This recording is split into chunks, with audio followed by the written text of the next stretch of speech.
And now, BritTrack presents Know Your Monarch. King William I, otherwise known as William the Conqueror, or William the Bastard to some, came to power after invading England from Normandy and overthrowing the Saxons. William had a horrible funeral. A man who claimed that the church in which the funeral service was being conducted was built on his father's land, without any compensation, came to heckle the funeral. Also, William's sarcophagus was way too small for his body. An effort to squeeze his body into the sarcophagus caused his swollen bowels to rupture, emitting a horrific stench throughout the funeral service. King Stephen was a rather lousy king.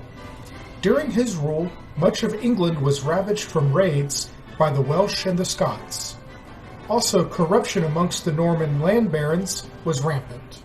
His cousin Matilda, whom he had overthrown, would have her revenge as her son Henry would take the throne after Stephen's death, marking the end of the Norman rule and the beginning of the Plantagenet dynasty. King Henry II rode his horse so frequently that he became permanently bow-legged.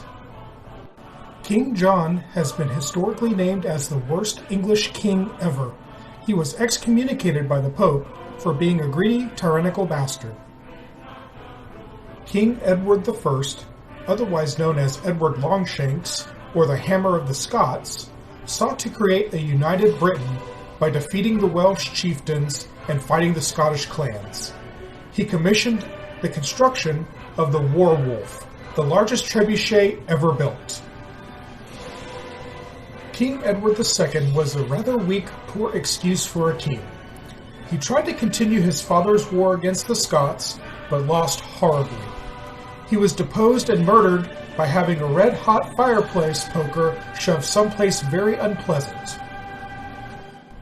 This has been Know Your Monarch.